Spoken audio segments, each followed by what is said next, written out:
Olá, irmãos. Saúdo cada um de vocês com a graça e a paz do nosso Senhor Jesus Cristo. Amém? O meu nome é Miriam Anita. Eu estou aqui só para contar para os irmãos o que diz o texto. Ouçam os meninos. Esse texto foi escrito pela irmã Cláudia Souza e foi escrito para o Manancial, que é uma publicação de meditações diárias da União Feminina Missionária Batista do Brasil. Então não fui eu quem escrevi o texto, eu só vou ler o texto com os irmãos e contar aquilo que eu entendi, ok? Bom, isso dito, vamos orar? Senhor Jesus, que nós possamos estar atentos para que os pequeninos dizem, os meninos, as meninas, que possamos estar atentos ao que as pessoas dizem. Ó Pai, tem misericórdia de nós, que possamos também ser misericordiosos com os outros. Nós pedimos isso em Teu nome, Jesus. Amém. Bem, o nosso texto hoje está em 1 Samuel 1, de 20 a 28. Ele vai falar sobre o nascimento de Samuel. Então, no capítulo, nos versículos anteriores, Ana pede a Deus um filho, né? Então, ela ora, ela pede ao Senhor que tenha misericórdia dela. E o sacerdote achou que ela estava até embriagada, porque era cedo e ela falava sozinha, mexendo os lábios. E ele até falou, até quando você vai estar embriagada, vê se para de beber.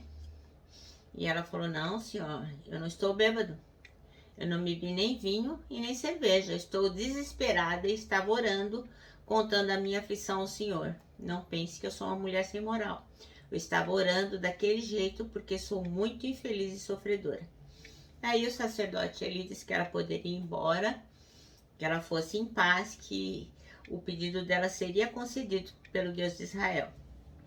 E assim foi. E agora nós chegamos então na nossa parte do texto que nos interessa, que é 1 Samuel 1, de 20 a 28. E diz assim, na manhã seguinte, Eucana e a sua família se levantaram cedo, adoraram a Deus do Senhor.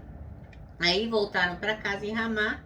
Eucana teve relações com a sua esposa Ana, e o Senhor respondeu às orações dela. Ela ficou grávida no tempo certo e deu à luz a um filho. Pôs nele o nome de Samuel e explicou, eu pedi esse filho a Deus, o Senhor.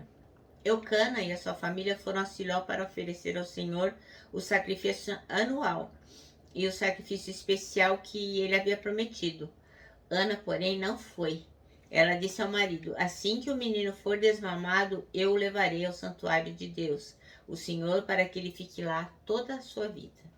Eucana respondeu, faça o que achar melhor.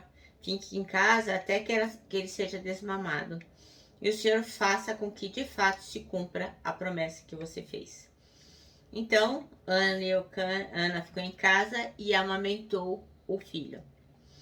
Depois que ele foi desmamado, ela o levou a Siló. Levou também um touro de 3 anos, 10 quilos de farinha e um odre cheio de vinho. Samuel era muito novo quando a sua mãe o levou à casa do Senhor em Siló. Os pais de Samuel ofereceram o touro em sacrifício e levaram o menino para Eli. E Ana disse, meu senhor, juro pela sua vida que sou aquela mulher que o senhor viu aqui de pé orando. Eu pedi esta criança a Deus e ele me deu o que pedi. Por isso agora eu estou dedicando este menino ao Senhor. Enquanto ele viver, pertencerá ao Senhor. Então eles adoraram a Deus ali. O versículo chave, o versículo que a irmã Cláudia Souza escolheu foi o 27, que diz assim, era este menino que eu pedia e o Senhor concedeu-me o pedido. Bem, Ana pediu um filho, pediu, porque ela tinha, para quem não conhece a história, a Ana era uma pessoa que, ela era muito boa e ela era muito amada por Eucana. Mas ele tinha uma outra esposa chamada Penina que tinha filhos e ela não. E apesar do marido dela preferir ela a outra, ela sofria muito por não ter filhos. E então ela pediu ao Senhor ardentemente um filho e o Deus de Israel atendeu o seu pedido. E este menino, ele cresceu nos caminhos do Senhor e viveu seus dias fazendo a vontade de Deus, obedecendo e sendo fiel a Ele. Então, eu acredito, pelas coisas que eu li, a respeito do menino Samuel e dos costumes daquela época, eu creio que Samuel deve ter sido levado para o templo entre 4 e 6 anos de idade. Acho que mais provavelmente mais próximo dos 6 anos. Então você vê, né, como é a sabedoria do Senhor. O Senhor sabe, e a psicologia depois descobriu, a ciência também, que as crianças, elas assimilam a maior parte do que elas precisam até os 5 anos de idade. Com 5 anos de idade, o caráter de uma criança já está formada. E Ana recebeu essa sabedoria do Senhor. Ela nunca leu um livro de psicologia, nunca ela foi lá na faculdade para aprender isso, ela nunca foi cientista do comportamento humano, mas o Senhor ensinou a Ana e Eucana a respeito disso. E Samuel ficou na companhia de Ana, dos seus pais, até ele poder ter assimilado tudo aquilo que o Senhor desejava que ele assimilasse. E aí, quando ele já tinha aprendido, quando ele tinha o seu caráter formado, aí sim ele foi levado ao templo. E Samuel foi o primeiro, né, dos profetas ali que foi juiz de Israel. Então, Ana influenciou grandemente a vida de Samuel, porque era uma mulher de fé e queria que sua geração continuasse servindo ao Senhor.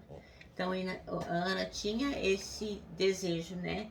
Quando ela pediu ao Senhor um menino, e ela não pediu um menino para ela, ela queria alguém que pudesse ser oferecido ao Senhor.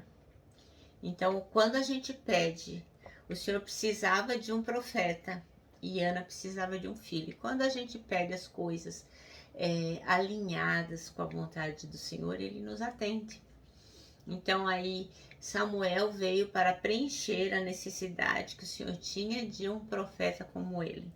E Ana veio a pedir ao Senhor justamente aquilo que o Senhor queria dar.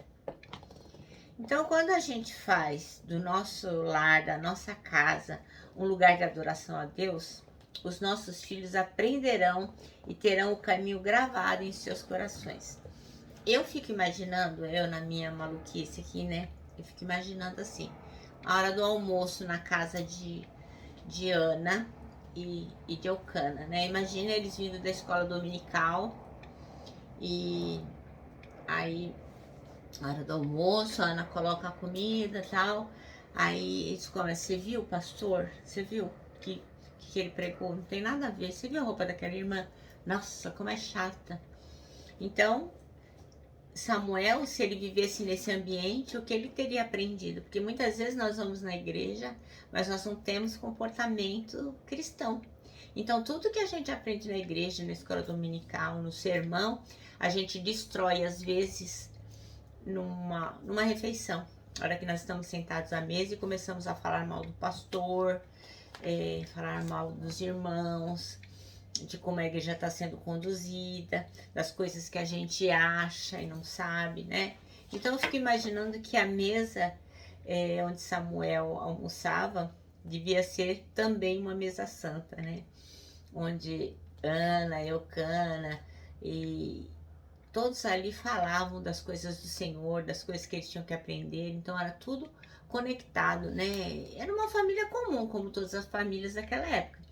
Ninguém era perfeito, mas eu creio que eles tinham um respeito pelas coisas sagradas e realmente ensinavam tudo o que era preciso ser ensinado a uma criança.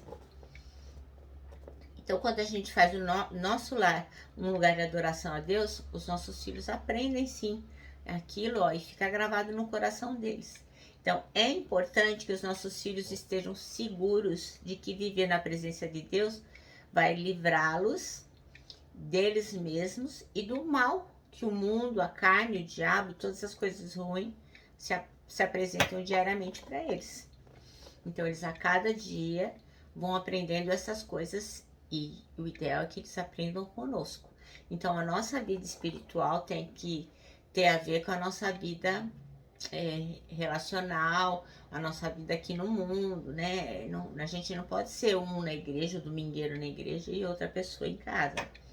Numa sociedade que planeja desconstruir a família nos moldes bíblicos, a gente faz o nosso melhor trabalho é fazer com que os nossos meninos aprendam a serem pessoas retas, né? Porque a família quer o quê?